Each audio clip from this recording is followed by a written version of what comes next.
Gorea was a starfaring demon that was essentially responsible for the demise of the Alimbic race, serving as the main antagonist of Metroid Prime Hunters. It possessed a variety of powers at its disposal, namely shapeshifting, telepathy, and the power to absorb the energy and abilities of its prey. Gorea was also unusually resilient and virtually immortal. For one, it survived what is believed to have been centuries, perhaps even millennia, of imprisonment by the last of the Alimbic. For another, no weapon forged by the Alimbic could destroy it, save the Omega Cannon, which the Alimbic had previously banned due to its risk of self-harm.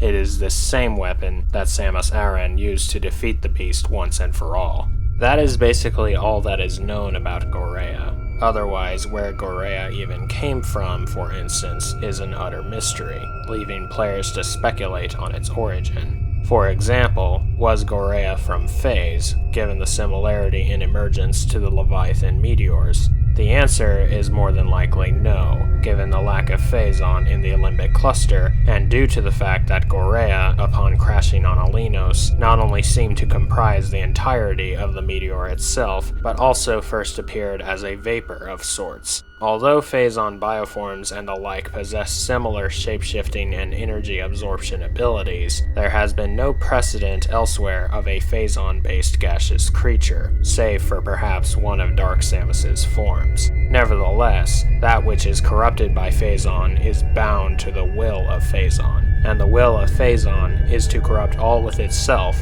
and by doing so expand its reach, power, and continuity. Gorea, on the other hand, appeared to have only been interested in itself and its own goals, and not the spread of Phazon or the like. A completely independent creature that sought destruction for its own sake. Well then, if not from Phase, could Gorea have been some sort of X-Parasite monster? Similar to the X, Gorea was not only able to conquer entire worlds with alarming speed, but it could also imitate the Alimbic physiology and abilities, and since there was virtually nothing the Alimbic could do to destroy it, similar to Ravenbeak quarantining the X in Metroid Dread, the Alimbic sealed Gorea away instead. Coincidentally, both games include a powerful weapon called the Omega Cannon. However, this similarity is also more than likely just that, a coincidence. For one, while the X had one weakness, the life-leeching power of the Metroid, the Alimbic equivalent, the Quadroid, seemed to have no such impact on the beast.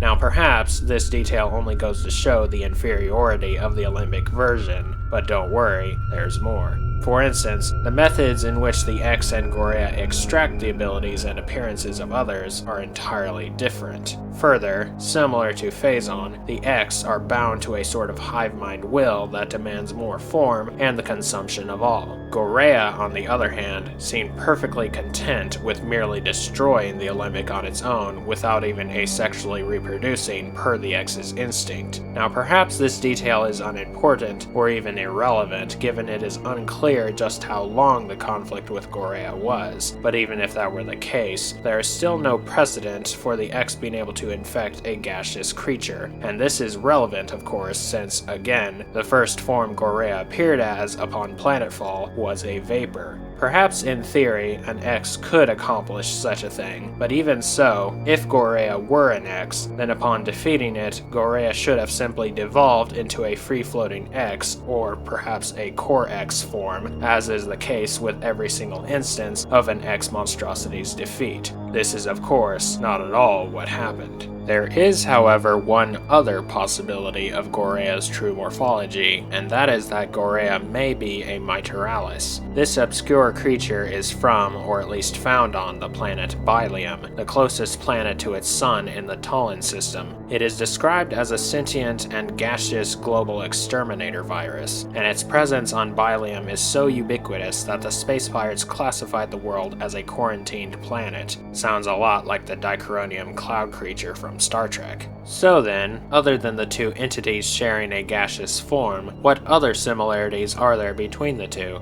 Well, for starters, both are evidently creatures that kill everything in their path. Secondly, both are described as a disease. One is a virus, the other is referred to as a cancer. Now granted, the latter's case is a metaphor, but on the other hand, there is more to it than that. For instance, what are the characteristics of a virus? Well, for one, viruses can transform, or in other words, viruses can shapeshift. This not only matches one of Gorea's characteristics, but it also implies that Miteralis can also transform, and this is already reasonable given the creature is naturally in a gaseous state. Now, strangely enough, another characteristic of a virus is that it is acellular and cannot metabolize on its own, and is therefore not considered living. Nevertheless, unlike other viruses, the Miteralis is apparently alive, and the reason is that it is described as sentient, and something can't be sentient and non-living. This may imply that the Miteralis was a virus that had evolved to the point that it was self-sustaining. To expound further on the note of Gorea being described as a cancer, I would like to draw attention to the name of the planet itself. Bilium, for instance, is a pre-existing word in Latin, and the word is an inflection of the word bilis, which is the word for bile and gall, and I'm not the only one to have made this observation.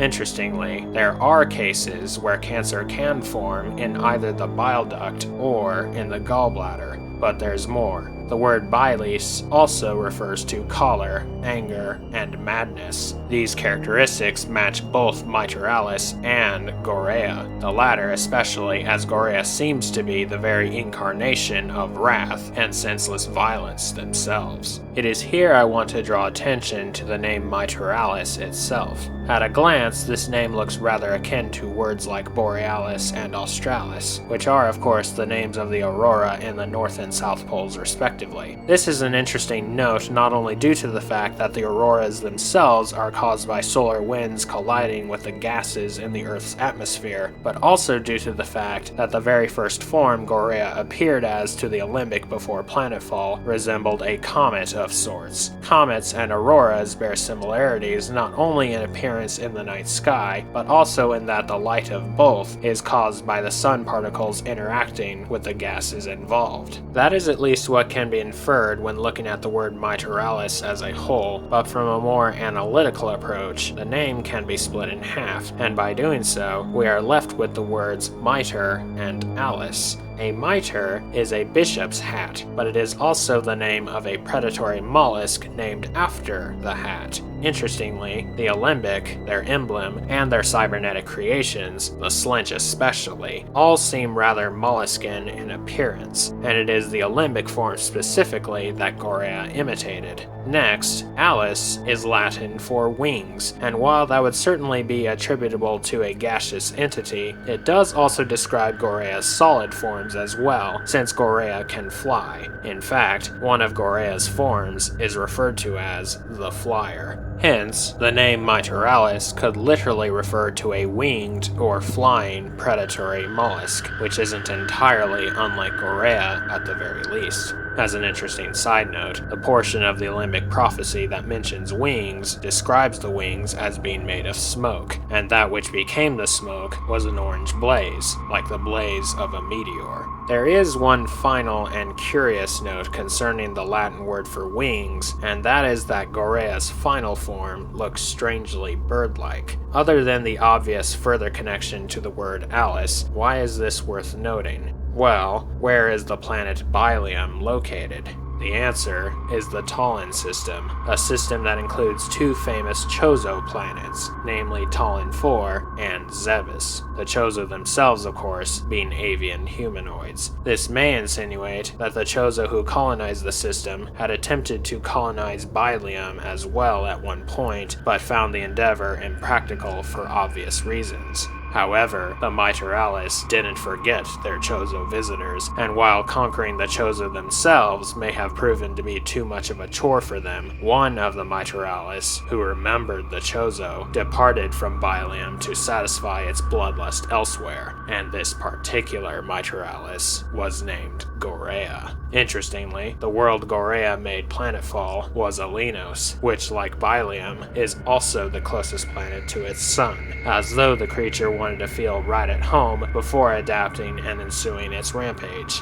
Lastly, something in Gorea's humanoid form that seems to further corroborate the Chozo connection hypothesis is its very Chozo-like shoulder pieces that are starkly absent on the Alimbic themselves. In conclusion, while a good deal of it is admittedly conjecture, among the known creatures of the Metroid universe, Gorea is most likely a Miteralis. If this is indeed the case, then it wouldn't be the first time a creature from the Talon system entered the Alimbic cluster. Other creatures include the Zoomers and Geemers of Zebes, and the Shriekbats and Blastcaps of Talon 4. Given the Zoomers at least are known for being plague bearers, it stands to reason that they slipped into Alimbic space via star vessels like plague rats on a ship, perhaps even on trade vessel caravans between the Chozo and Alimbic worlds, as the Alimbic evidently engaged in expansive commerce with other interstellar civilizations, and ergo, it may very well be that creatures from the Alimbic worlds made their way into the Talon system as well.